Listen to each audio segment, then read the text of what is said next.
आप सभी का स्वागत है आज के एक बहुत ही महत्वपूर्ण क्लास में।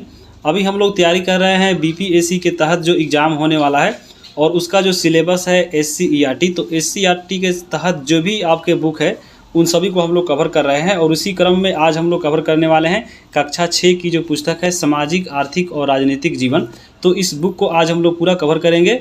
इसके अंदर जितने भी इम्पोर्टेंट फैक्ट दिए गए हैं उसको कवर करेंगे, जो भी आपका क्वेश्चन बनता है उसको भी हम लोग कवर करेंगे। तो अगर आप समझ लीजिए कि इस वीडियो को देख लेते हैं तो आपको यहाँ पे गारंटी देते हैं कि अगर इस किताब से अगर आपके एग्जाम में क्वेश्चन आता है तो यहाँ पे इस वीडियो से बाहर नहीं पूछेगा, क्योंकि यहाँ पे इन सभी फैक्ट को इस वीडियो के अंदर कवर किया गया है। तो चलिए हम वीडियो को शुरू कर सकते हैं। यहाँ पे देखिए आपके टोटल 7 चैप्टर इसमें दिए गए हैं। इन 7 को हम लोग चलिए कवर करते हैं। इससे पहले अगर आप चैनल पर नए हैं तो सब्सक्राइब कर लीजिए, क्योंकि बाकी जो भी अभी बाकी है इसमें जितने भी सब्जेक्ट वो भी आने वाला है। और इस वीडियो का PDF कहाँ मिलेगा उसको भी हम लोग इस वीडियो के बाद में बताने वाले हैं। तो यहाँ पर आप देख सकते हैं अभी ये जो है आपका जो क्लास होने वाला है ये आपका चौथा क्लास है। इससे पहले जो पहली क्लास आई थी वो क्लास 5 की EVS ख़त्म हो चुकी है। उसके बाद अगर हम बात करें क्लास 6 से 8 में तो यहाँ पे हमारी दुनिया को ख़त्म हो चुका है। उसके बाद दुनिया ख़त्म नहीं हुआ है, ये आपका बुक ख़त्म हो गया है। उसके बाद साइंस भी ख़त्म हो गया है और आज का जो है सामाजिक, आर्थिक, राजनीतिक ये भी आपका ख़त्म हो जाएगा। बच जाएगा केवल 6 का आपको अतीत से वर्तमान यानी हिंदी की बुक। बाकी और ये जो बुक है धीरे धीरे सभी आपको 10 से 15 दिनों के बीच में आ जाएगा। तो बस आप चैनल पे नए हैं तो सब्सक्राइब कर लीजिए, क्योंकि ये जो वीडियो आपको आएगा तभी आपके पास नोटिफिकेशन पहुंचेगा। तो चलिए हम वीडियो को शुरू करते हैं। आपको पहले चैप्टर से पहला जो इसका चैप्टर इसमें दिया गया है वह है विविधता की समझ। विविधता की समझ को देखिए हम लोग चलिए शुरू करते हैं। यहाँ पे विविधता का मतलब क्या होता है, यानी आपको अलग अलग जो चीज़ें पाई जाती है। ऐसा बोला जाता है कि हाँ भारत विविधताओं से भरा हुआ देश है, यानी आपको बहुत सारी इस विविधताएं पाई जाती है। सभी जगह अलग अलग लोग रहते हैं, सभी जगह अलग अलग खान पान होता है। तो विविधता का आधार हम लोग क्या चुन सकते हैं, खान पान के आधार पर, क्योंकि बहुत सारे क्षेत्रों में सभी जगह अलग अलग चीज़ें खाई जाती है। रहन सहन पे जैसे देख लीजिए बहुत जगह आपका रहन सहन अलग है, बिहार का अलग है, गुजरात में देखिए कपड़ा लोग अलग पहनता है उसका रहन सहन अलग है, जो आपको रहता है जम्मू कश्मीर में उसका रहन सहन अलग है। रंग रूप के अनुसार भी हम लोग देख सकते हैं, जैसे देखिए साउथ में कैसे लोग रहते हैं और उत्तर भारत में देखिए पहनावा के आधार पे, वेशभूषा के आधार पर, कहाँ के जीवन यापन है उसके आधार पे, और कहाँ पे देखिए भाषा पे, यानी कहाँ पे लोग सभी तरह के भाषा बोलती है, यानी यह विविधताओं के भरा यह देश है। उसके बाद त्योहारों के आधार पे हम लोग समझ सकते हैं कि विविधता का जो है ये आधार है, इसी के आधार पर विविधता जो है भारत में फैली हुई है। अब यहाँ पे देखिए आपकी जो बुक में जो दिया गया है जो चीज़, चलिए हम उसको देखते हैं।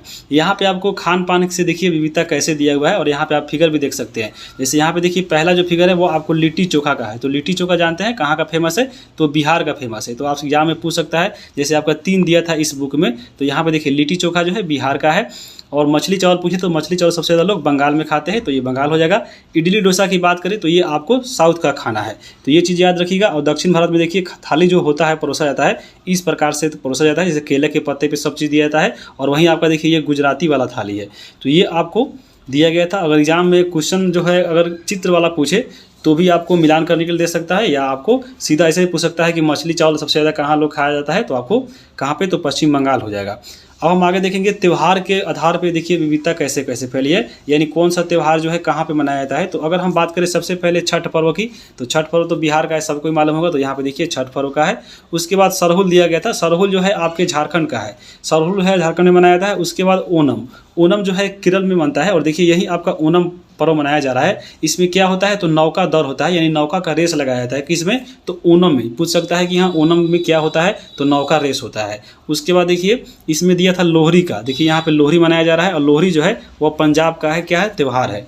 उसके बाद देखिए ये 4 चीज़ें हम अलग से दिए हैं। जैसे यहाँ पे देखिए अटकल पोंगल एक पूछता है, अटकल पोंगल कहाँ का है, केरल का। और सीधे पोंगल पूछे तो आपको तमिलनाडु का है। तो यहाँ पे बहुत कन्फ्यूजन रहता है, इसलिए यहाँ पे इसको हम शामिल किए हैं। तो यहाँ पे इसको ट्रिक से याद रख सकते हैं। जैसे देखिए आप बिहार के हैं तो आपको हमेशा के लिए याद हो जाएगा। जैसे देखिए आप गांव में हमेशा सुने होंगे, एक जो है कहानी सुनते होंगे, एक कहा जाता है उसको बुझौल। जैसे बोलता है कि हाँ अटकल चटकल दही चटावल सावन में करैला फूरे। तो यहाँ पे उस तरह से याद रखिए, देखिए अटकल चटकल सावन में करैला फूले, तो करैला से केरल। तो यहाँ पे अटकल वाला अगर पूछे तो आपको याद हो जाएगा। देखिएगा ऐसे भी याद नहीं होता है। तो देखिए करेला का सब्जी जो है बहुत तीखा होता है, बहुत कोई इसको घोटाता नहीं है, बोलता है कि हाँ इसको घोटाएगा नहीं, जाके मुंह में इसको गले में जाकर अटक जाता है। तो अटकल से केरल भी वैसे भी याद रख सकते हैं। जबकि ऐसे अगर पोंगल पूछे तो आपको तमिलनाडु याद रखिएगा। पोंगल में देखिए पोंगल यानी आपको गले मिलने की अगर बात हो रही है तो गले में क्या होता है, मिला जाता है, तो तमिल। तो यहाँ पे तमिल वैसे भी याद रख सकते हैं। जल्लीकट्टू है, ये तमिलनाडु का है, ये आपको याद रखना है। तो ये आपको पर्व भी पूछ सकता है एग्जाम में कि हाँ कौन सा पर्व किस राज्य में होता है। तो और जो आपके इसमें अन्य जो जैसे दिया है, जैसे आपका एसपीडी में है, एसपीडी में जो नवीनतम पर्व हुआ है उसको दिया गया है, तो उसको भी आप देख सकते हैं। अब हम बात करेंगे पूरे भारत में। देखिए भाषा की बात करें तो पूरे भारत में अगर भाषा बोली जाती है तो वह है 1652 से भी ज़्यादा। ये आपका जो आंकड़ा है आपको SCERT जो हम लोग बुक कवर कर रहे हैं इसी बुक का दिया हुआ है। बाकी हम इसमें अपने से नहीं जोड़ रहे हैं कि हाँ यहाँ पर याद रखिएगा 1652 से भी ज़्यादा भाषाएँ भारत में बोली जाती है। और उसमें अगर हम बात करें तो इन सभी भाषाओं में भारत की जो संविधान है उसमें अनुसूची में जो है 22 भाषा को शामिल किया गया 8वीं अनुसूची में। अब यहाँ पे देखिए इसको हम लोग याद करना जरूरी है। आपके बुक में तो नहीं दिया था, लेकिन इसको एक्स्ट्रा से हम लोग चलिए इसको कवर करते हैं क्योंकि ये इंपॉर्टेंट है, तो आपके एग्जाम में पूछ सकता है। तो यहाँ पे देखिए अगर हम बात करें अनुसूची की तो ये 8वीं अनुसूची में आती है भाषा, और यहाँ पे आर्टिकल भी दिया गया है 344 के 1 में दिया गया है। और ये जो 22 भाषा है यहाँ पे देखिए कौन है, तो 22 भाषा में सबसे पहले आपको अगर हम बात करें जब मूल संविधान था जो बना था तो उस समय आपको 14 भाषाएं इसमें उल्लेखित की गई थी। तो यहाँ पे याद रखिएगा मूल संविधान में 14 भाषा ही थी, यानी फिर इसमें जो है 8 भाषा और जोड़ा गया था। तो जोड़ने के लिए मालूम होगा आपको संविधान में संशोधन होता है, तो यहाँ पे उस संशोधन को भी याद रखेंगे हम लोग और उसको भी ट्रिक से देखेंगे। तो यहाँ पे देखिए मूल संविधान में 14 भाषा थी, कौन कौन थी, तो यहाँ पे देखिए बांग्ला है, गुजराती है, हिंदी है, कन्नड़ है, कश्मीरी है, मलयालम, मराठी, उड़िया, पंजाबी, संस्कृत, तमिल, तेलुगु, उर्दू और असमिया। तो ये आपके ऑप्शन में दे सकता है कि हाँ दे देगा कि आपके बताइए कि इनमें से कौन भाषा जो है संविधान के जो 8वीं अनुसूची में शामिल है और कौन नहीं है। तो आपके ऑप्शन के अनुसार यहाँ पे इसको याद रखना पड़ेगा। अब यहाँ पे देखिए 14 भाषा तो देख लिए। अब हम यहाँ पे ये जो आपका 8 भाषा है इसको बहुत इंपॉर्टेंट है। यहाँ पे देखिए संविधान में संशोधन हुआ था पहली बार शामिल करने के लिए 21वां संविधान संशोधन हुआ 1967 में हुआ था, और उस समय एक ही भाषा जो है सिंधी को शामिल किया गया था, वो आपको सिंधी हो गया। तो 14 एक आपका ये 15 हो गया। उसके बाद देखिए आपको अगला जो भाषा हुआ था 71वां संविधान संशोधन हुआ था 1992 में, और उसमें 3 भाषा को जोड़ा गया था। और 3 भाषा कौन था, तो नमक था, याद रखिएगा नमक। न से आपको नेपाली, म से मणिपुरी, क से कोंकणी, तो ये आपको नमक याद रखना है। उसके बाद देखिए उसके बाद हुआ था 92वां संविधान संशोधन 2003 में, और इसमें आपको 4 भाषा को जोड़ा गया था। और 4 भाषा कौन था, तो बोडमास। तो यहाँ पे बोडमास लिख लीजिए, आपको याद रहेगा। जैसे ब से आपका क्या होगा, तो बोडो, ड से डोगरी, म से मैथिली और स से संथाली। तो यहाँ पे 8 तो आपको ऐसे ही याद हो गया होगा। और देखिए संविधान संशोधन की बात करें अगर याद करने की, तो अगर इसमें एक भी याद है तो आपको याद होगा। देखिए 21 + 71 क्या होता है, 92 होता है। तो 21 + 71 92, आपको ये भी याद रहेगा। 21 में आपका 1 है सिंधी, 71वां जो है आपका नमक है, और 92वां जो है बोडमास है। तो यहाँ पे आपको ऐसे याद रखना है, तो हमेशा के लिए याद रहेगा। अब यहाँ पे देखिए आपके बुक में जो है यहाँ पे कुछ बोले जाने वाली भाषा को यहाँ पे देखिए खालिस्तान अभ्यास के रूप में भरना था। जैसे बिहार का राज्य का जो है भाषा क्या था, तो इस बुक में दिया गया था आपको हिंदी दिया गया था, भोजपुरी दिया गया था, अंगिका दिया गया था, मैथिली दिया गया था, साथ में वजिका भी दिया था। तो वजिका ये सब क्षेत्र जो है आपको बिहार में बोली जाने वाली भाषा है। इसमें मेन रूप से आपका हिंदी है, लेकिन इसमें जो क्षेत्रीय भाषा बोली जाती है उसको भी शामिल किया गया। जैसे अगर हम बात करें उत्तर प्रदेश का, तो उत्तर प्रदेश में भी हिंदी बोला जाता है, और उसके साथ आपको क्षेत्रीय भाषा भी जैसे बोला जाता है। जैसे आपको कानपुर में कानपुरिया हो गया, अवध में अवधी हो गया, उसके बाद अन्य भाषा जो है इसमें बोला जाता है। उसके बाद अगर हम बात करें पंजाब में, तो पंजाब में आपको मालूम होगा पंजाबी बोला जाता है। कर्नाटक की बात करें तो वहाँ पे कन्नड़ भाषा फेमस है। तमिलनाडु में क्या है, तो तमिल है। केरल में मलयालम भाषा बोली जाती है। उसके बाद पश्चिम बंगाल में बंगाली बोला जाता है। उड़ीसा में उड़िया, मणिपुर में मणिपुरी, और असम में असमिया भाषा बोला जाता है। तो यहाँ पे अन्य जो आपके भाषा है उसको भी याद रखिएगा, यहाँ से पूछ सकता है। अब हम बात करेंगे प्रस्तावना की, क्योंकि आपके देखिएगा ये जो आपका चैप्टर समाप्त होगा पहला चैप्टर, उसके आखिरी में आपको प्रस्तावना दिया गया है। और संविधान का जो प्रस्तावना है आपको उससे क्वेश्चन बहुत सारा बनता है। अगर आप इसको देख लेते हैं तो प्रस्तावना से एक भी क्वेश्चन नहीं छूटेगा, आप चाहे वो 12th के लिए हो या आपको किसी लेवल की तैयारी कर रहे हैं। तो प्रस्तावना में सबसे पहले ये जो प्रस्तावना लिखा गया है आपको इसके अंदर से भी बहुत क्वेश्चन पूछता है। आप तो सीधा प्रस्तावना पढ़ते हैं कि हाँ भारत के लोग भारत को संपन्न, समाजवादी, पंथ निरपेक्ष और लोकतांत्रिक गणराज्य बनाने की समस्त नागरिकों को। अब यहाँ पे देखिए ये जो आपको पहला हम लाइन यहाँ पे पढ़े हैं, इसमें सीधा पूछता है कि ये जो आपका इसमें जो आदर्श जो दिया गया है उसको सजाने के लिए देता है। आपको इसमें सजाने के लिए देता है कि हाँ पहले कौन आएगा, दूसरा पे कौन आएगा, तीसरा पे कौन आएगा। तो पहला याद रखिएगा, पहला प्रभुत्व संपन्न, दूसरा समाजवादी, तीसरा पंथ निरपेक्ष आपको चौथा यहाँ पे लोकतंत्र गणराज्य, तो ये आपको सजाने के लिए भी देता है और ये आपको आदर्श कहलाते हैं। तो किसका, तो आपको प्रस्तावना का। उसके अलावा देखिए यहाँ पे पढ़िएगा, तो उनके समस्त नागरिकों को सामाजिक, आर्थिक और राजनीतिक न्याय की दी। तो यहाँ पे देखिए पूछता है कि प्रस्तावना में कितने प्रकार का न्याय है, तो 3 प्रकार का न्याय है। कौन कौन है, सामाजिक, आर्थिक और राजनीतिक। तो यहाँ पे ये भी पूछता है, एक इसमें आपका जोड़ देगा धार्मिक न्याय जोड़ देगा, और पूछेगा बताइए कि संविधान के इसमें जो आपका प्रस्तावना है इसमें कौन सा इसमें शामिल नहीं है, तो आपको धार्मिक न्याय नहीं है, बाकी 3 न्याय है। कौन सा है, तो आपको राजनीतिक, आर्थिक और सामाजिक। और इसका ट्रिक से भी याद रख सकते हैं, आसरा। यहाँ पे देखिए अगर आपको किसी से न्याय का आसरा है तो याद रखिएगा, अ से आर्थिक, आपका स से सामाजिक और र से राजनीतिक। तो न्याय कितने प्रकार का है, 3 प्रकार का। उसी प्रकार स्वतंत्रता भी इसमें 5 प्रकार का है। उसी प्रकार समता भी 2 प्रकार का है। उसी प्रकार बंधुता भी है। तो चलिए इसको हम क्वेश्चन के रूप में आपको इसमें आगे बता देंगे। लेकिन सबसे पहले बात करें इस प्रस्तावना को, तो प्रस्तावना को ही आपको उद्देशिका प्रस्ताव और उद्देशिका और प्रस्तावना ही बोला जाता है। इसको अगर हम बात करें तो इसको प्रस्तुत किया गया था संविधान में 13 दिसंबर 1946 को। प्रस्तुतकर्ता कौन थे, इसको प्रस्तुत किया था, तो जवाहरलाल नेहरू के द्वारा प्रस्तावना को प्रस्तुत किया गया था। और फिर यही प्रस्तावना को आपको 22 जनवरी को 1947 को यहाँ पे पारित कर लिया था और ये प्रस्तावना लागू हो गया था। प्रस्तावना की यहाँ पे देखिए, प्रस्तावना जो है संविधान की अगर हम बात करें तो संविधान में कहाँ से लिया गया है, तो अमेरिका के संविधान से लिया गया है। और प्रस्तावना को संविधान की कुंजी बोला जाता है। यानी आपको कुंजी किस तरह गेट खोलते हैं घर में जाने के लिए, उसी प्रकार आपको संविधान का जो किताब है उसको पढ़ने के लिए सबसे पहला जो चैप्टर है वो आपका प्रस्तावना ही है। सबसे पहले प्रस्तावना पढ़ा था, इसलिए संविधान की इसको कुंजी बोलते हैं। अब यहाँ पे देखिए इससे कौन कौन सा महत्वपूर्ण पॉइंट निकलता है। अगर हम बात करें, देखिए इसमें 5 आदर्श था जो सबसे पहले पढ़े थे हम भारत के लोग भारत को, तो संप्रभुत्व संपन्न, समाजवादी, पंथ निरपेक्ष, लोक गणतात्मक और गणराज्य बनाने की यहाँ पे ये बात कही गई है। तो ये आपको याद रखना है एक क्रम में, क्योंकि आपको बीपीएससी का जो एग्जाम होता है आपको ऐसे, उसमें इसको कितना बार पूछा गया है आपको सजाने के लिए। तो ये चीज़ आपको बीपीएससी ले रही है तो शक है कि पूछ ले, तो आपको पूरा एक क्रम याद रखना है, संप्रभुत्व संपन्न, समाजवादी, पंथ निरपेक्ष, लोक गणतात्मक और गणराज्य। उसके बाद यहाँ पे देखिए इसमें आपको 4 प्रकार की आकांक्षा थी। कौन कौन थी, तो आपको न्याय, स्वतंत्रता, समता और बंधुता। अब अगर आप बात करें इस न्याय की, तो 3 प्रकार का न्याय है बताए हैं, आसरा, आर्थिक, सामाजिक और राजनीतिक। इसमें धार्मिक वाला बहुत कन्फ्यूजन करता है, क्योंकि ये धार्मिक वाला हमेशा पूछता है, तो ये धार्मिक वाला याद रखिएगा।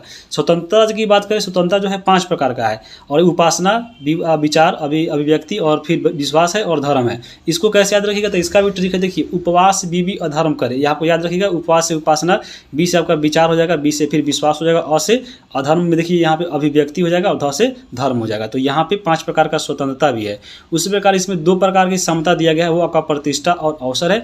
और बंधुता की बात करें तो गरिमा, एकता और अखंडता, ये भी आपके 2 बंधुता दिया गया है। तो आपको प्रस्तावना से इतना ही क्वेश्चन बनेगा, इससे ज़्यादा आपको नहीं पूछ सकता है। प्रस्तावना में अगर बात करें एक और पूछेगा ज़्यादा करके, तो आपको प्रस्तावना में पूछेगा संशोधन कब हुआ था। तो एकमात्र संशोधन हुआ है प्रस्तावना में, वह हुआ था 42वां संविधान संशोधन 1976। और इसमें क्या हुआ था, तो प्रस्तावना में यहाँ पे देखिए अखंडता, निरपेक्ष, समाजवादी को जोड़ा गया था। यहाँ पे 3 चीज़ों को जोड़ा गया था नया। तो याद रखिए आपको इसमें जोड़ने के लिए आपस, याद रखिएगा ट्रिक, इसको आपस में यहाँ पे आपस इसको बुला लिया गया था। तो ऐसे याद रखिएगा कि 3 चीज़ों को जोड़ा गया था 42वां संविधान संशोधन के तहत। प्रस्तावना में कौन कौन था, तो आपको अखंडता, प से पंथ निरपेक्ष और स से समाजवादी। ये भी क्वेश्चन बहुत बार पूछा गया है, तो यहाँ से ये भी याद रखिएगा। अब यहाँ पे देखिए इस बुक के लास्ट में एक और दिया गया था भीमराव अम्बेडकर के बारे में। तो भीमराव अम्बेडकर का जन्म हुआ था 1891 को, और अम्बेडकर जयंती मनाया था 14 अप्रैल को, और इनका जो मृत्यु हुआ था 1956 में हुआ था। तो यहाँ से भीमराव अम्बेडकर के बारे में अगर पूछे तो देख लीजिएगा। अब यहाँ पे देखिए दूसरा चैप्टर है कि ग्रामीण जीवन के, यहाँ पे जीवन यापन के स्तर, यानी ग्रामीण जो लोग हैं वह कैसे जीवन यापन करते हैं। तो ग्राम में मालूम होगा, इसमें एक पॉइंट दिया गया था कि भारत जो है गाँवों का देश है, और भारत में अगर हम बात करें तो कितने गांव हैं, तो इस बुक में दिया गया था 6 लाख से अधिक गांव हैं। तो यहाँ पे देख लीजिए। और यहाँ पे जीवन यापन की बात करें, देखिए जीवन यापन गांव का कैसा होता है, जो सब व्यक्ति अधिकतर लोग गांव में रहता है बिहार का। देखिए यहाँ पे ये देखिए लोहार काम कर रहा है, यहाँ पे देखिए खेत में, यहाँ पे जाना लोग काम कर रहा है, यहाँ पे देखिए ये लोग देखिए बढ़ई है, इधर ट्रैक्टर से काम हो रहा है, खेत में जोता रहा है। तो ये सब चीज़ें जो है आपको गांव में ऐसे ही लोग जीवन यापन करते हैं। तो यहाँ पे देखिए इसमें क्वेश्चन दिया गया था आपको, मतलब इसमें अभ्यास दिया गया है कि कृषि कार्य के अंतर्गत कौन कौन से कार्य आते हैं। तो गेहूँ, चना, अरहर, मसूर, धान उपजाना आता है। गैर कृषि कार्य क्या है, तो आपको गैर कार्य कृषि वो होता है कि आपको जो कृषि करने वाले जो व्यक्ति होते हैं, जब ये खाली बैठे हुए रहते हैं तो एक अन्य काम करते हैं जिससे उनका खर्चा चलते रहे। जैसे आपको बागवानी कर लेंगे, डेयरी उत्पादन कर लेंगे, मछली उत्पादन कर लेंगे, मुर्गी पाल लेंगे, सुअर पाल लेंगे, तो ये आपको गैर कृषि के अंतर्गत आता है। यानी इसके तहत ये लोग बाजारों से लाभ कमाते हैं, यानी पैसा कमाते हैं। तो ये आपको याद रखिएगा। अन्य कार्य की बात करें तो आपको ये दोनों को छोड़कर आते हैं, जैसे शिक्षक, डॉक्टर ये और दुकानदार सब हो गए, ये अन्य कार्य में आते हैं। अब यहाँ पे देखिए आपके बुक में जो है किसान को वर्गीकृत किया गया है, यानी किसान को बांटा गया है कैसे कैसे। तो यहाँ पे देखिए सबसे पहले उसमें था कि मध्यम वर्गीय किसान क्या है। तो मध्यम वर्गीय किसान की पहचान यह है कि उसके पास जो है आपको 5 एकड़ ज़मीन, यानी आपको 8 बीघा ज़मीन के आसपास उसको खेत होना चाहिए। 1 बीघा में कितना कट्ठा होता है, तो 20 कट्ठा होता है, यानी आपको 2 × 16 यानी 160 कट्ठा है। तो आपको वह क्या है, आपको मध्यम वर्गीय किसान है। और उस किसान के लिए अगर हम बात करें तो इस किसान को कैसे पहचान सकते हैं हम लोग, तो यहाँ पे देखिए खेती के साथ वो अन्य व्यवसाय करता हो, मुर्गी का पालन करता हो, बैंक से लेकर खेती करता हो, और समय पड़ने पे अगर हम बात करें तो मजदूरों की सहायता भी लेता हो। अगर मान लीजिए छोट मोट काम हो रहा है खेत में तो वह कभी कभी अपने कर लेगा, लेकिन मान लीजिए अगर खेत में अगर हम बात करें खेत को जोतवाना पड़े या फिर उसको धान को कटनी करवाना पड़े, गेहूँ कटवाना पड़े, तो उसमें आपको जाने की जरूरत पड़ेगा। लेकिन अगर छोटा मोटा कार्य हुआ तो आपको इसमें जाने की जरूरत नहीं पड़ता है। मध्यम वर्गीय किसान लोग जाना नहीं रखते हैं, मेन भारी काम आएगा तब रखेंगे। और ये आपको बैंक से अगर हम बात करें तो लोन लेके भी खेती करते हैं पैसा खत्म होने पे, और यहाँ पे खेती के साथ ये अन्य आपको व्यवसाय भी करते रहते हैं। तो ये आपको होते हैं मध्यम वर्गीय। एक दिया गया था सीमांत किसान। सीमांत किसान क्या होता है, तो सीमांत किसान के पास जो ज़मीन होता है वो 1 एकड़ यानी आपको 1.5 बीघा होता है। तो ये भी याद रखिएगा। और सीमांत किसान की बात करें तो यहाँ पे देखिए ये कर्ज लेके खेती करते हो। आधुनिक उपकरण इसके पास कोई भी उपलब्ध नहीं हुआ। आधुनिक उपकरण का मतलब हुआ आपको क्या, तो थ्रेसर हो गया, या आपको इसमें जो भी नया मशीन आता है, ट्रैक्टर हो गया, पंप नल हो गया, हैंड पंप हो गया, ये इनके पास उपलब्ध नहीं रहेंगे और ये आपको सीमांत किसान कहलाते हैं। और ये आपका जब अपना खेत में काम कर लेते हैं तो वो दूसरों के खेत में भी काम करने जाते हैं, यही आपके सीमांत किसान होते हैं। जैसे यहाँ पे देखिए इनका अन्य काम भी करते हैं अपने खेत में काम करने के बाद, जैसे गाय पाल लिए, भैंस पाल लिए, इसका दूध बेच लिए या मुर्गी पाल लिए, ये आपको सीमांत किसान का कार्य है। और हम देखेंगे बड़ा किसान। बड़ा किसान कौन होता है, तो जिसके पास सबसे ज़्यादा ज़मीन हो, यानी 15 एकड़ और यानी आपके 24 बीघा। यहाँ पे अगर हम बात करें तो बड़ा किसान का पहचान क्या है कि आधुनिक उपकरण इसके पास उपलब्ध हो, जैसे ट्रैक्टर हो गया, थ्रेसर हो गया, यहाँ पे देख सकते हैं, तो ये सब मशीन उसके पास हो। उसके बाद यहाँ पे देखिए ज़रूरत होने पे इसके अनाज भी बेचे। अगर मान लीजिए इसके पास खेत में जो अनाज हुआ है तो उस समय वो नहीं बेचेगा, देखिएगा कि हाँ वो इंतजार करेगा कि हाँ कब अनाज का भाव बढ़ने वाला है, उस समय बेचेगा। बाकी जो किसान है अगर हम बात करें तो वो आपको जब उपजाएंगे, पैसा का जरूरत पड़ेगा तो वो लोग उसी समय बेच देंगे। लेकिन यहाँ पे जो बड़े किसान होते हैं उन चीज़ों को अपने गोदाम में रखवा देते हैं, जब इसका भाव बढ़ जाता है तब बेचते हैं, यानी आपको ज़रूरत होने पर ही ये लोग अनाज बेचते हैं, ऐसे नहीं बेचते हैं। इन्होंने अगर हम बात करें इसमें तो ये लोग कर्ज लेकर खेती नहीं करते हैं क्योंकि ये बड़ा किसान है। उसके बाद देखिए अन्य जगह इनको काम करने की ज़रूरत नहीं पड़ती है। ये नहीं कि यहाँ खेत में अगर कोई काम नहीं हो रहा है तो दूसरी जगह हम कमा ले, ये आपको बड़ा किसान नहीं करते हैं। इनके पास बड़े बड़े मिल जैसे चावल मिल या गेहूँ मिल है, ये भी इनके पास होते हैं। तो ये इनके बड़े किसान की पहचान है जो आपके बुक के अनुसार दिया गया है। अब यहाँ पे देखिए एक होते हैं कृषक मजदूर। कृषक मजदूर की बात करें तो इनकी पहचान कैसी होती है, तो इनके पास मान लीजिए ज़मीन नहीं होता है या होता भी है तो एकदम नाम मात्र होता है, मतलब कहने के लायक कि हाँ है लेकिन उसके पास कुछ होता नहीं है।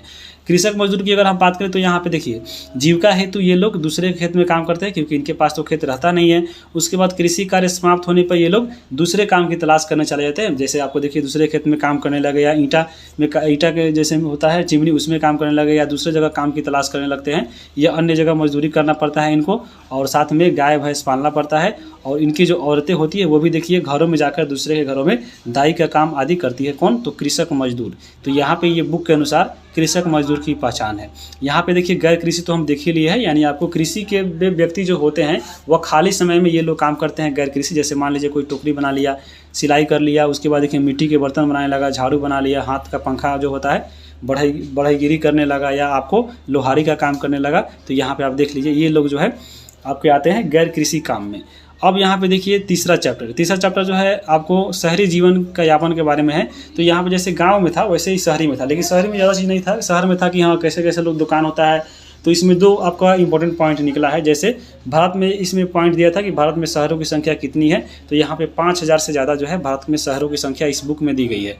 और पटरी वाला व्यापारी एक दिया गया था। तो पटरी वाला व्यापारी क्या होता है, तो पटरी वाला व्यापारी उसको कहते हैं जो फुटपाथ पर छोटे मोटे दुकान लगाकर, देखिए तिरपाल लगाकर, जो यहाँ पे खिलौने हुए, चादर हुए, या जो भी हुए आपको फुटपाथ पर, यानी आपको चलता फिरता जो दुकान है वो इनका काम होता है। किसका? तो पटरी वाला, इसको ही बोले जाते हैं पटरी वाला व्यापारी।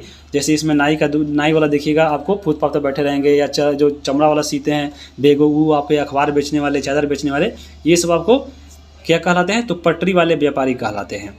अब यहाँ पे देखिए आपका अगला है चौथा चैप्टर, लेन देन का बदला स्वरूप, यानी लेन देन में आपको बदलता स्वरूप कैसे कैसे बदला है, और चलिए इसको देखते हैं।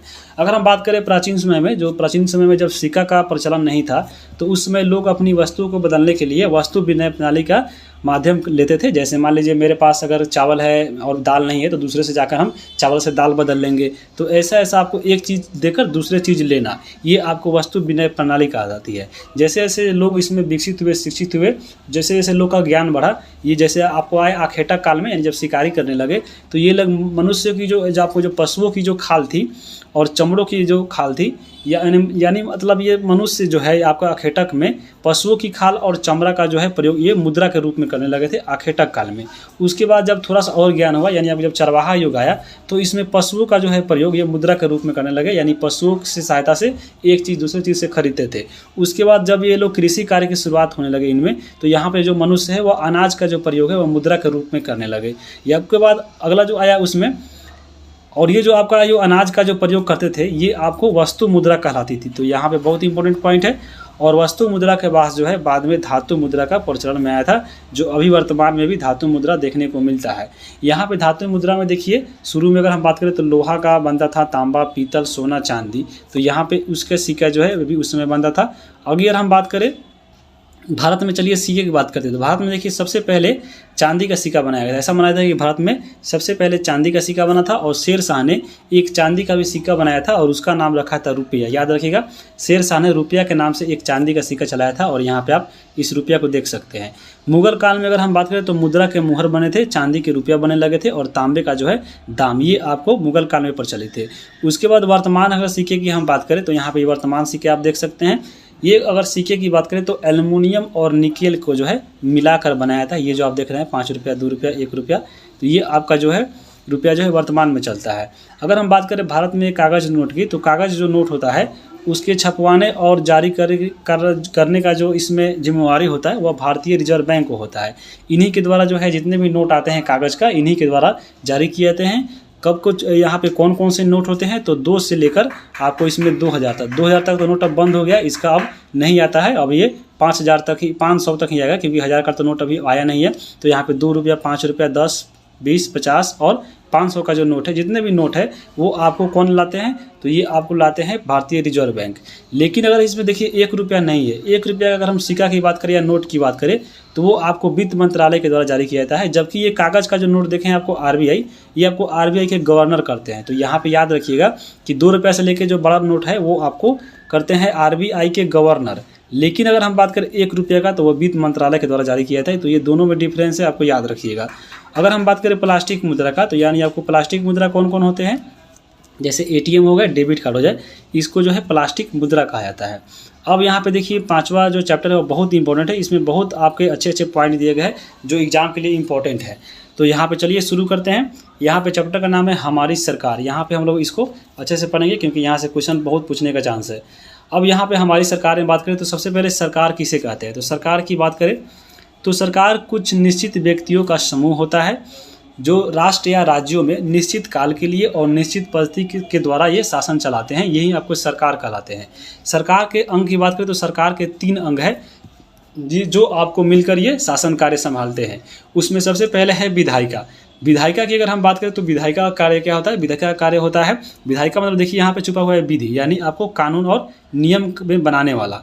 कार्यपालिका का मतलब देखिए बनाए गए नियम के अनुसार कार्य कराने वाला, तो यहाँ पे कार्यपालिका हो गए। और न्यायपालिका में देखिए छुपा है न्याय, यानी आपको अपराध होने पे ये लोग मामले की आपको जांच करना और न्याय दिलाना, ये होता है न्यायपालिका का कार्य। अब हम यहाँ पे आगे चलेंगे, आगे हम बात करेंगे देखिए सरकार के कार्य क्या होते हैं। तो सरकार का कार्य क्या होता है, देश की सीमाओं को सुरक्षा करना, दूसरे देशों से शांतिपूर्ण संबंध बनाए रखना, सड़क, तार, फोन, रेल सेवा जितने भी आपको होती है ये सब सरकार के हाथ में होती है, सरकार इसकी देखरेख करती है। और प्राकृतिक आपदा कोई हो गया तो उस समय जो है सहायता पहुंचाना किसके द्वारा होता है, तो ये सरकार का मुख्य कार्य होता है। इसके अलावा भी अन्य कार्य होता है लेकिन ये मुख्य कार्य है, याद रखिएगा जो आपके बुक में दिया गया है। अब हम बात करेंगे सरकार के स्तर। यहाँ पे देखिए सरकार जो है वह 3 स्तर पे काम करता है। सबसे पहले जो है निचले स्तर पे देखिए, जैसे स्थानीय सरकार आता है, मान लीजिए आपको एक जिला हो गया, जैसे पटना जिला का जो है, उसके बाद थोड़ा सा ऊपर बढ़ेंगे तो ये राज्य सरकार आ जाएगा, और उससे ऊपर जो सबसे ऊपर होता है वह केंद्र सरकार होता है, जैसे भारत में सरकार होता है। तो यहाँ पे सरकार की ये 3 स्तर है, इसको आप देख लीजिएगा। अब हम बात करेंगे आगे। अब यहाँ पे देखिए केंद्र शासित प्रदेश के बारे में दिया गया था। केंद्र शासित प्रदेश वह होते हैं जिन पे अगर हम बात करें तो कुछ प्रदेशों पर जैसे जो भी केंद्र शासित प्रदेश है उस पे केंद्र सरकार का सीधा शासन या प्रशासन होता है। वहाँ पे देखिएगा कोई भी जो है आपके मुख्यमंत्री का जो है नहीं होता है। अपवाद में आपको देख लीजिए दिल्ली के जो है, लेकिन बाकी जगह नहीं है। तो आपको दिल्ली वाला याद रखना है, और बाकी इसमें सीधा प्रशासन जो है आपको इसमें हस्तक्षेप करती है केंद्र सरकार, तो ये याद रखिएगा। अभी वर्तमान में कुल कितने केंद्र शासित प्रदेश है, तो 8 केंद्र शासित प्रदेश है। 8 का यहाँ पे नाम दिया गया है। चलिए हम इसको देख लेते हैं। यहाँ पे आपके बुक में नहीं दिया गया था, लेकिन इसमें जो इंपॉर्टेंट है चलिए उसको देखते हैं, क्योंकि इसमें बाद में आपको संशोधन हुआ है। तो आपको दिल्ली हो गया, पुडुचेरी हो गया, अंडमान निकोबार, चंडीगढ़, लक्षद्वीप, और आपके दमन दीव और दादर जो नौगर हवेली थे इसको मिलाकर दमन दीव कर दिया गया है। 7वां में है आपके जम्मू कश्मीर, 8वां में है लद्दाख, क्योंकि जम्मू कश्मीर जो है पहले राज्य था, अब इसको 2 भागों में बांटकर इसको क्या बना दिया गया है, तो केंद्र शासित प्रदेश बना दिया गया है। तो यहाँ पे ये नवीनतम जो है आपके 6, 7, 8 है। तो चलिए इसके बारे में पूछ सकता है कि दमन दीव को कब मिलाया गया था नागर हवेली से, तो ये आपको घोषणा हुआ था 26 नवंबर 2019 को, और ये प्रभावी इसको लागू कर दिया गया था 26 जनवरी 2020 में लागू कर दिया गया था। और ये आपको नवीनतम दमन दीव जो है इसमें आपका क्या है, तो ये दोनों मिलाकर बनाया गया था, और ये नवीनतम केंद्र शासित प्रदेश है। जबकि अगर हम बात करें जम्मू कश्मीर लद्दाख की, तो ये आपको पहले राज्य थे, तो ये दोनों को तोड़ने के लिए पहले घोषणा की गई थी लोकसभा में अमित शाह के द्वारा, और ये 5 अगस्त जो है 2019 को यहाँ पे घोषणा हुई थी, और 31 अक्टूबर 2019 को इसको लागू कर दिया गया था, और जम्मू कश्मीर को तोड़कर यहाँ पे 2 केंद्र शासित प्रदेश बना गया था। तो ये आपको वहाँ से इतना पॉइंट याद रख सकते हैं। अब हम आगे देखेंगे लोकतांत्रिक सरकार और आपके राजतंत्र में फ़र्क दिया गया था आपके बुक में, चलिए उसको देखते हैं। तो लोकतांत्रिक जो सरकार होते हैं वहाँ पे लोगों की जो मत है उसके द्वारा चुनी गई सरकार होती है। निश्चित समय हेतु और किसी भी व्यक्ति की सरकार जो यहाँ पे चुनी जाती है, निश्चित समय के लिए ही कोई व्यक्ति वहाँ पे शासन करता है, और जनता की इच्छा से चुनी गई सरकार होती है, और लोगों के द्वारा चुने गए प्रतिनिधि जो रहते हैं वही इसके द्वारा ही शासन कार्य यहाँ पे होते हैं। जबकि अगर हम बात करें राजतंत्र का, तो इसमें सारी शक्तियाँ जो होती है वह राजा के हाथ में निहित रहती है, और यहाँ पे जो शासन प्रशासन चलता है वह वंशावली होता है, यानी एक राजा का बेटा ही राजा बनता है। यहाँ पे कोई चुनाव कार्य नहीं होता है। राजा मरेगा तो राजा का बेटा या आपको उसका बेटा राजा को मार कर भले बन जाए, लेकिन यहाँ पे क्या होता है, तो यहाँ पे वंशानुगत जो है प्रशासन चलता है।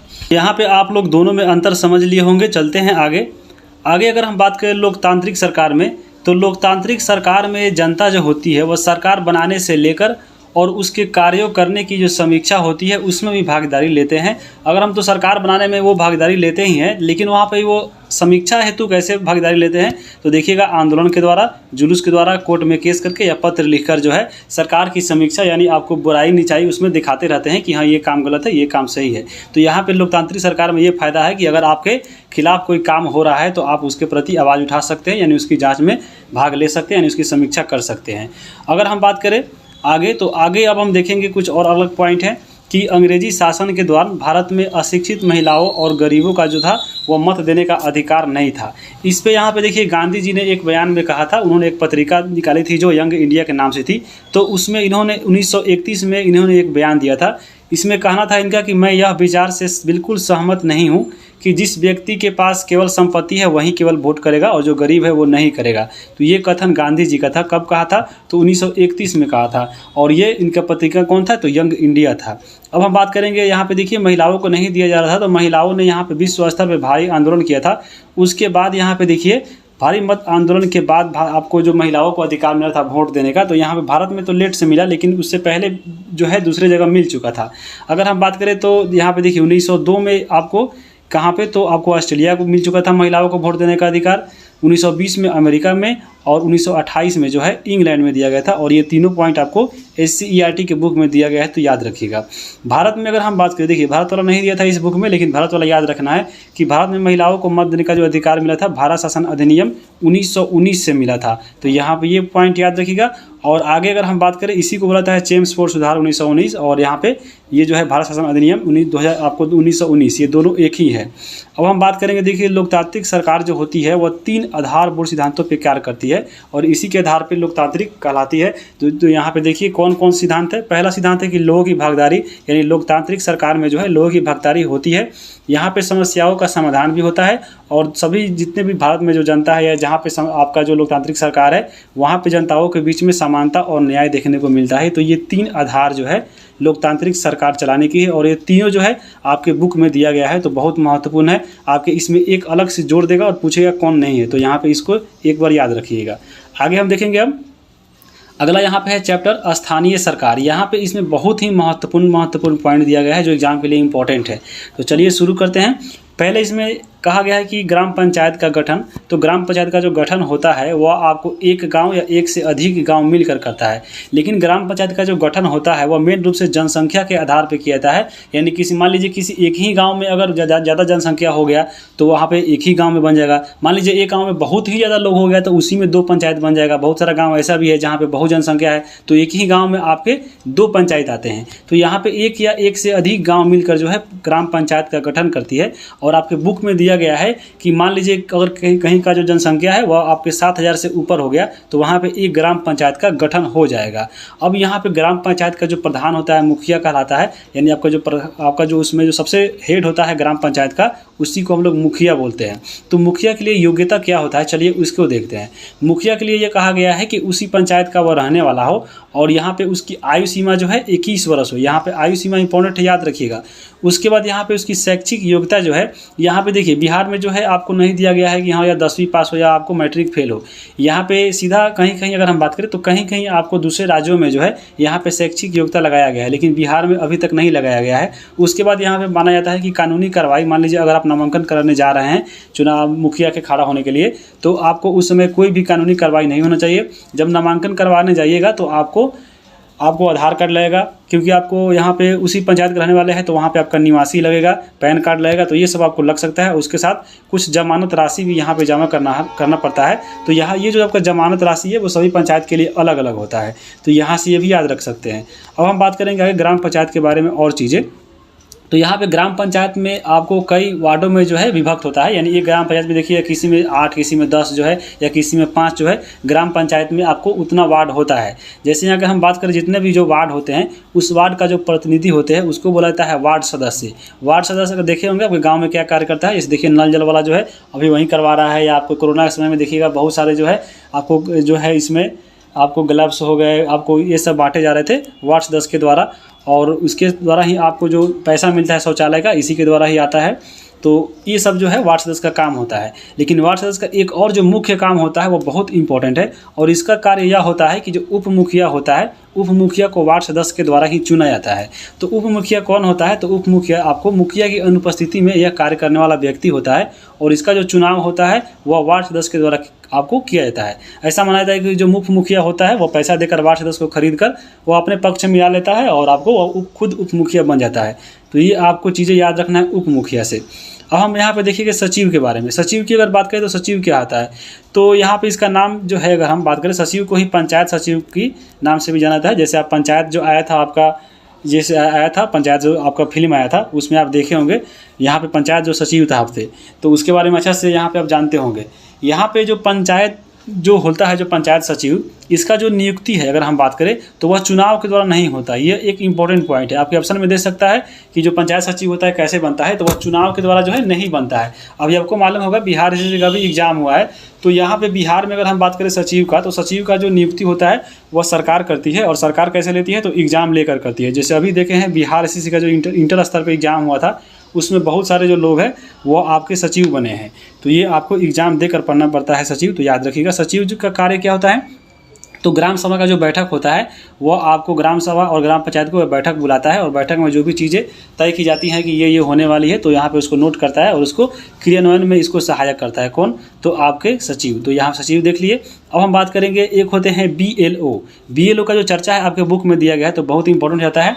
BLO का मतलब होता है बूथ लेवल ऑफिसर। इसका कार्य क्या होता है, तो इसका कार्य होता है कि वोटर लिस्ट में जितने भी व्यक्ति जिसका नाम नहीं जुड़ा हुआ है उसका नाम जोड़ना, इसका काम होता है BLO का। मतदान करने की आयु सीमा कितनी है, तो 18 वर्ष दी गई है। आपको मालूम होगा वयस्क मताधिकार 18 वर्ष में दी जाती है। उसके बाद अगर हम बात करें, जब ये 18 वर्ष था, लेकिन अगर हम बात करें आपको पहले यानी आपको 1989 से पहले जो था आपको 21 वर्ष था। तो यहाँ पे एक संविधान में संशोधन किया गया था, 21वां संविधान संशोधन 1989, और इसके साथ अनुच्छेद 326 में संशोधन करते हुए यह कह दिया गया कि अब 21 वर्ष नहीं रहेगा मतदान करने की आयु, इसको घटाकर यह 18 वर्ष कर दिया गया। तो ये पॉइंट बहुत ही इंपॉर्टेंट है। ग्राम पंचायत के प्रतिनिधियों का कार्यकाल कितना होता है, तो देखते हैं आपको, जो मुखिया बनता है वह 5 साल के लिए होता है, तो यहाँ पे आपके इसके कार्यकाल 5 साल का होता है। ग्राम पंचायत का जो चुनाव होता है वो कौन करवाता है, तो राज्य का निर्वाचन आयोग कराता है। आपको याद रखिएगा, देश का निर्वाचन आयोग नहीं, ये राज्य का निर्वाचन आयोग होता है। अब हम बात करेंगे बिहार में पंचायती राज व्यवस्था के तहत यहाँ पे आरक्षण भी दिया गया है। तो आरक्षण जो दिया गया है वो किसको दिया गया है, आपको महिलाओं को दिया गया है। आपको मालूम होगा 50% महिलाओं को आरक्षण है आपको चुनाव लड़ने में। और यहाँ पे ये अगर हम बात करें तो ये जो निर्धारण कौन करता है कि हाँ कितना मिलेगा, तो जिला पदाधिकारी यानी डीएम जो होता है वो जिला का वन निर्धारित करता है कि हाँ किस व्यक्ति को यहाँ पे कितना आरक्षण मिलेगा। तो बिहार में अगर हम बात करें तो महिलाओं को सभी पदों के लिए जो है आपको चुनाव में 50% का आरक्षण दिया गया है। तो ये चीज़ याद रखिएगा। अब हम देखिए ग्राम पंचायत के यहाँ पे देखिए कार्य क्या होता है। ग्राम पंचायत में आपको जितने प्रतिनिधि होते हैं मेन आपके मुखिया वो क्या क्या करते हैं, तो यहाँ पे देखिए ग्रामीण विकास योजनाओं का ग्राम सभा के द्वारा चर्चा जो भी होता है जिस विषय पे उसको क्रियान्वयन करना, कृषि पशुपालन सिंचाई मछली पालन या आपके आदि को बढ़ावा देना होता है, इंदिरा आवास पेयजल सड़क घाट बिजली व्यवस्था या बाजार एवं मेला का इत्यादि जो आयोजन कराती है ये आपको मुखिया के अंदर होती है। उसके बाद देखिए स्वास्थ्य सेवा परिवार कल्याण विकलांग कल्याण की योजना में मदद करना, कुआं तालाब पोखर आदि का निर्माण करवाना और कृषि भंडारण और बिक्री का व्यवस्था करना। तो ये सब चीज़ जो होती है आपको पंचायत स्तर पे जो है आपको काम होता है। लेकिन अब सोचिए कि हाँ मेरे पंचायत में नहीं हो रहा है तो कैसे होगा, क्योंकि आप लोगों ने पैसा देकर वोट जब आपको दिया गया है, आपको जब वोट के लिए पैसा लिया है तो सबसे पहले मुखिया लोग पैसा निकालेगा, उसके बाद जब उसमें से कुछ बचेगा तब आपके पंचायत में काम होगा। तो ये चीज़ याद रखिएगा। अब हम आगे बात करेंगे ग्राम पंचायत के आय का साधन क्या होता है, उनको पैसा कहाँ से मिलता है। तो इसके 2 साधन है आपको ग्राम पंचायत के। एक तो आपको अनुदान के रूप में जो सरकार देती है, और उसके बाद कर के रूप में जो आपको पंचायत स्तर पे जो है आपको वसूला जाता है टैक्स, जैसे दुकानदारों से तहसीला जाता है या जो भी टैक्स वसूला जाता है उसका जो है वह ग्राम पंचायत पैसा लेती है। तो ये आपको याद रखिएगा। अब यहाँ पे देखिए गाँव में जो ज़मीन नापता है या उसका अभिलेख रखता है उस कर्मचारी को जो है अगर हम बात करें गांव में तो उसको है हल्का कर्मचारी के नाम से जाना जाता है। आपको किताब में दिया गया है हल्का कर्मचारी क्या है, तो हल्का कर्मचारी वही होता है जो गांव में ज़मीन नापता है और अभिलेख रखता है, जिसे आपको अन्य शब्दों में पटवारी का नाम सुने होंगे, लेखापाल का सुने होंगे, कानूनगो का। तो यहाँ पे पटवारी लेखापाल कानूनगो एक ही है जिसको हल्का कर्मचारी के अंतर्गत रखा जाता है। तो ये पॉइंट आपके दिया गया है बुक में, तो इम्पोर्टेंट है। एक और आपके बहुत ही ज़्यादा इंपॉर्टेंट पॉइंट दिया गया था कि हिंदू अधिनियम धारा 2005 क्या है। तो हिंदू अधिनियम 2005 में यही कहना है कि पिता की मृत्यु के बाद जो है जितने भी पिता के नाम पे ज़मीन रहता है उसमें जो बंटवारा होगा वह बेटा बेटी और उसकी जो माँ है उसमें सभी में बराबर बराबर हिस्सा आपको जो बराबर बटेगा। क्योंकि पहले अब देखिए अगर मतलब उसमें लेडी और उसकी जो है बेटी वो अगर चाही तो ऐसे, तो अगर हम बात करें अगर बिहार में तो जो देखिएगा जितने भी बाप दादा का जो भी ज़मीन होता है वो बेटा के नाम पे होता है। लेकिन ये नियम बनाया गया है कि जो भी आपको स्त्री है या जो भी लड़की है चाहती है अगर हम पापा से जितने भी ज़मीन है उसमें मेरा भी हिस्सा मिला तो मिल सकता है। लेकिन यहाँ पे लेडीज़ों को खतरा रहता है कि ज़मीन जब ले लेंगे तो मेरा यहाँ पे जो ससुराल है वहाँ पे आना जाना लोग बंद करवा देगा, तो ये भी डर रहता है। लेकिन आपके बुक में एक बहुत ही इंपॉर्टेंट यहाँ बहुत ही आपके देखिए आपको इमोशनल वाला यहाँ पे दिया गया है एक कविता जो इसको यहाँ पे हम शामिल किए। इसमें लिखा गया है कि विरासत में मिला यह घर पापा को अपने पिता से, यही घर मिलेगा मेरे भैया को मेरे पिता से, पर मैं और मेरी माँ हमारा क्या होगा। यानी आपके इसके भाई और जो इसके पापा है इसको तो मिल गया ज़मीन अपने बाप की यहाँ पे विरासत में, लेकिन इसकी जो इसकी माँ है और ये खुद लड़की है उसका क्या होगा। बता दिया गया है मुझे कि पिता के घर में हिस्से की बात औरतें किया नहीं करती है, लेकिन मुझे चाहिए एक अपना बिल्कुल मेरा घर, नहीं चाहिए मुझे दहेज में रेशम और सोना। तो यहाँ पे एक लड़की का यहाँ पे इस कविता दिया गया था इस बुक में, एक लड़की की जो चाह थी ये बताया गया है। तो ये आप हिंदू अधिनियम धारा 2005 के तहत है, एग्जाम में पूछ सकता है, बहुत इंपॉर्टेंट याद रखिएगा। अब यहाँ पे देखिए, अब यहाँ पे हम लोग ग्राम में देखिए कि स्थानीय स्वशासन कैसा होता है कि ग्राम में शासन कैसे चलाया जाता है। लेकिन अब देखिए चलिए हम लोग नगरों में कैसे चलाया जाता है इसको देखते हैं, और ये बहुत ही ज़्यादा इंपॉर्टेंट है। नगरों में अगर बात करें देखिए 3 प्रकार का इसमें होता है, नगर निगम, नगर परिषद, नगर पंचायत। ये आपको सबसे ऊपर होता है, बीच में नगर परिषद और सबसे निचले स्तर पर नगर पंचायत होता है। तो यहाँ पर देखिए बड़े शहरों में प्रशासन करने के लिए नगर निगम की स्थापना की गई है, छोटे नगरों में आपको नगर परिषद की, और जो कस्बाई शहर से अभी नया नया इलाका बन रहा है उसके लिए नगर पंचायत का गठन किया गया है। तो ये चीज़ है, और नगर पालिका ये सब कार्य करती है। तो नगर पालिका की अगर बात करें तो नगर पालिका को भारत के संविधान के भाग 9 के ए में जोड़ा गया था। और ये अगर हम बात करें तो जोड़ा गया है तो संविधान में संशोधन हुआ था और वह हुआ था 74वां संविधान संशोधन 1992। यहाँ पे क्या हुआ था, तो इस संविधान संशोधन में यहाँ पे ये तो संविधान संशोधन हो गया 1992 में, और फिर नगर पालिका का जो है लागू कर दिया गया था 1 जून कब, तो 1993 में। तो यहाँ से यह बहुत इंपॉर्टेंट पॉइंट है, याद रखिएगा। अब यहाँ पे देखिए नगर पालिका की अगर हम बात करें तो 3 स्तर पे बांटा गया है। सबसे जो ऊपरी भाग होता है नगर निगम होता है, बीच का नगर परिषद और सबसे निचला जो स्तर होता है वह आपके नगर पंचायत होता है। तो नगर निगम जो सबसे बड़ा होता है वह आपके 5 लाख से ज़्यादा जनसंख्या जो है उसमें अगर हम बात करें तो वहाँ पे यह आपके नगर निगम की स्थापना होती है। जैसे अगर पटना नगर निगम है तो यहाँ पे तो जनसंख्या 20 लाख से ऊपर है, लेकिन अगर हम बात करें कहीं कहीं पे जो है आपको 5 लाख से ज़्यादा भी दिया गया है। तो यहाँ पे ये डाटा पे ज़्यादा ध्यान आपको नहीं देना है। एक आपका बुक की अगर हम बात करें तो उसमें आपका केवल नगर परिषद का दिया गया था, बाकी चीज़ जो है अगर हम नेट से निकाले हैं तो उस पर कहीं कहीं ज़्यादा बता रहा था, कहीं कहीं कम बता रहा था। लेकिन जो नगर निगम होती है वो 5 लाख से ज़्यादा होती है। और नगर परिषद में देखिए सबसे जो अध्यक्ष होता है, इसका जो हेड होता है वह मेयर कहलाता है या महापौर कहलाता है। तो ये आपके नगर निगम के अध्यक्ष हो गए। नगर परिषद की बात करें तो 1 लाख से लेकर 5 लाख के बीच में जनसंख्या होनी चाहिए। और नगर पालिका जो है इसका अध्यक्ष होता है, याद रखिएगा। नगर परिषद का अध्यक्ष जो है उसको नगर पालिका अध्यक्ष के नाम से जानते हैं। नगर पंचायत की बात करें तो नगर पंचायत में ऐसा माना जाता है कि 30,000 से लेकर 1 लाख लोग होना चाहिए। और यहाँ पे जो इसका चुनाव होता है आपको नगर पंचायत में वो चुना जाता है चेयरमैन। तो इसके अध्यक्ष जो होते हैं वो चेयरमैन होते हैं। तो ये आपका स्थानीय, ये आपका जो है नगर लेवल पर जो आपका स्वशासन होता है उस पर आधारित था। अब यहाँ पे कुछ पॉइंट इसमें दिया गया, चलिए उसको देखते हैं। जैसे अगर हम बात करें पटना नगर निगम की स्थापना कब हुई थी, तो 15 अगस्त 1952 को हुई थी। और ये पॉइंट आपके बुक में दिया गया है तो इंपॉर्टेंट है, 1952 में हुआ था। कुल अगर नगर निगम की बात करें तो कुल अभी आपके बिहार में जो है 19 नगर निगम है और ये सहरसा जो है इसमें नवीनतम है। ये आपके बुक में नहीं दिया गया था, ये नेट के द्वारा आपको बताया गया है। और 1994 में सूरत में प्लेग फैला था, इसकी जो है कहानी दी गई थी आपके बुक के लास्ट में कि सूरत की कहानी दी गई थी। तो सूरत में जो है 1994 में जो है आपको प्लेग फैला था। और प्लेग जो फैलता है वो चूहों के कारण फैलता है, लेकिन आपके बुक में दिया गया था कि हवा के द्वारा फैलता है। तो ये हमको गलत लग रहा है, हवा से नहीं, ये चूहों से फैलता है।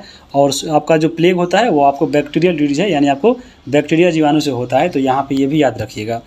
अब हम बात करेंगे आगे अध्याय 7 में। अध्याय 7 जो है इसमें सड़क सुरक्षा उपाय नाम से एक चैप्टर है और इसमें आपको सड़क पर सुरक्षा कैसे करनी चाहिए ये सब चीज़ें गई है। जैसे आपको यातायात संकेत के बारे में इसमें दिया गया है। तो यातायात संकेत जो होता है यहाँ पे देखिए इसमें क्या कहा गया, यातायात संकेत के लिए आपको 3 जो है लाइट का प्रयोग किया था। एक आपका लाल बत्ती, हरी बत्ती और पीली बत्ती। लाल बत्ती का मतलब क्या होता है, आप समझ लीजिए रोड पर जा रहे हैं तो लाल बत्ती अगर जल गया तो लाल बत्ती मान लीजिए, लाल बत्ती खतरा का प्रतीक माना जाता है। कहीं भी लाल बत्ती हो आप समझ लीजिए कि वह खतरा होने वाला है, यानी आपको रोड जो है आपको जाम है, रोड बंद किया गया है। तो यहाँ पे लाल बत्ती जाए तो देखिए अगर लोग नहीं जाता है तो यहाँ पे वाहनों को रुकने का संकेत जो है लाल से दिखाया जाता है। हरी बत्ती का मतलब है कि हाँ अब रास्ता साफ है, आप जा सकते हैं। तो ये हरा बत्ती जलने पर देखिएगा आपको गाड़ियाँ चलने लगती है। पीली बत्ती की बात करें तो पीली बत्ती जो है यहाँ पे पीली बत्ती जलने पे आपको जाम हल्का फुल्का रहता है और उसमें मतलब यह होता है कि सतर्कता के साथ आप आगे बढ़ सकते हैं, लेकिन ये पूरा खाली नहीं है, थोड़ा मोड़ा जाम है लेकिन आप जा सकते हैं। तो ये पीली बत्ती का होता है। तो यहाँ पे 3 बत्ती जो है रोड पे उपयोग किया था, आप यहाँ पे देख सकते हैं। और वहीं जहाँ पे ये जो तीनों बत्ती लगा रहता है उसी पे एक देखिएगा क्रॉसिंग बना रहता है, जेब्रा क्रॉसिंग। ये आपको जेब्रा का जो कलर होता है उसी के अनुसार ये बनाया जाता है, यानी चितकबरा। और ये जो आपका जेब्रा क्रॉसिंग होता है जैसे आप यहाँ पे देख सकते हैं, ये देखिए आपका रोड पे जेब्रा क्रॉसिंग बनाया गया है।